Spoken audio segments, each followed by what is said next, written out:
I went to see Sam Fender live at St James's Park, and today I'm going to do a drawing, and I'm just going to sit and talk about the gig and how much I enjoyed it. It feels like it's become a bit of an annual event, me going to see Sam Fender. I've seen him 7 times now, including this most recent gig, and the first time I saw him was 2019, and it's funny to see him develop as an artist. So the first time I saw him in 2019 was an album release show, really small venue in Newcastle.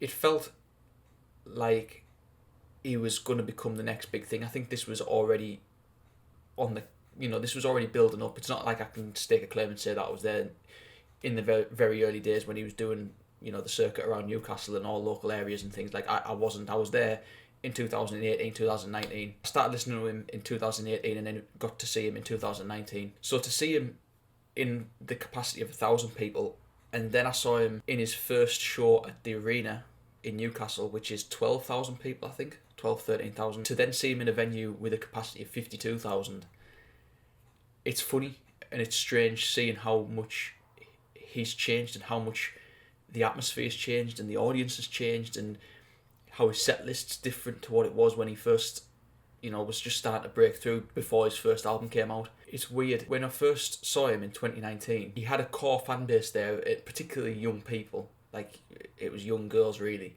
who were all at the front of the show. And then everyone else was like a casual fan who it felt like were there to support the local lad, to support the local band that were, it felt like they were on a rise, which they obviously were and still are. And then his first show at the arena was the first time that I know of that he brought out the Newcastle flags and made it a little bit football central, which is fine. Like, it was great at the time. At the front of the arena, he had all massive Newcastle flags, and they played Going Home. I feel like that was probably one of the first times they did that, and it was amazing. The atmosphere was amazing. And it felt like they were sort of amazed that this was happening to them. And then compare that to the current gig that I've just been to at St James's Park, which is obviously going to be football orientated. It's in a football stadium. It's full of Newcastle fans. It's full of people from the North East, and a lot of people in the North East support Newcastle. The North East is a very passionate area, and I think the people of the North East really do like to see local people do well, because they don't get as many opportunities as people in the South do. Don't get as many opportunities as people in London. Even if you look at Manchester and Liverpool, the North East isn't as fruitful when it comes to people doing well, is what I would say. So when someone does do well, I think the majority of people want to see this person do well. They want to see him do well. The band were great. Sam was great. The atmosphere was great, as you would expect in Newcastle on a Saturday night. It was all brilliant from that point of view. There was a really nice moment when you got the Easington Colliery Orchestra brass band to come out and perform on stage with him to do a song called Remember My Name, which is on his most recent album. And I was hoping that he would do this because he did it in London, and I thought it would be a bit strange for him not to do it at least once in the North East. I was made up that this happened. For me, it was one of the highlights of the whole show. And this is what I meant. This felt like it was the North East. This felt like this was a celebration of the North East.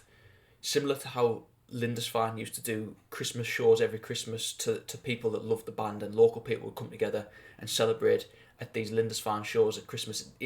That's what it should feel like. It should feel like this is a celebration of the North East coming together. It can do that if that's how you look at it. It can also be like a celebration for the football if that's how you look at it. I'm fine with that either way. As long as the atmosphere is good and the gig's good, I don't really care. I mean, there was people in floods of tears next to me and around us as these songs were being played towards the end. The lights were off.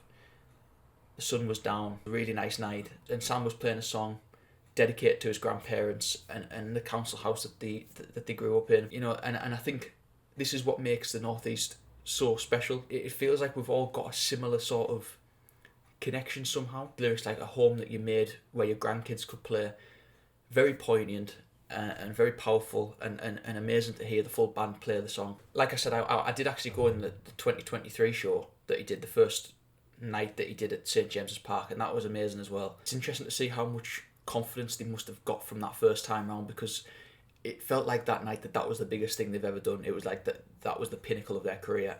And then this year's shows, they looked a lot more comfortable on stage. They looked a lot more like they knew that they belonged there, less sort of pressured. I think because in that first show it felt like they could feel the pressure of performing on that stage to a massive crowd of people, where it didn't feel as bad this time around. They could enjoy the occasion a little bit more. So yeah, I wanted to draw this picture because it captures the energy of the night, it captures the crowd, it captures, you know, people having fun and people being happy and being together to celebrate a local person doing well. And that's what I've tried to achieve with this drawing. It is available to buy as a print if you would like to buy it. Not connected to Sam in any way, not connected to the band in any way, not connected to Newcastle United in any way, just a local person drawing, doing the thing that they love doing. And that is that. Thank you for watching. Please do subscribe for more videos like this. I think I might do more because I've got a couple of gigs coming up and I've been hundreds of gigs and I quite like drawing this sort of stuff, and sometimes it's nice to have a break from football and draw other things that I'm interested in, one being music and going to concerts and live music. Thank you for watching. Goodbye.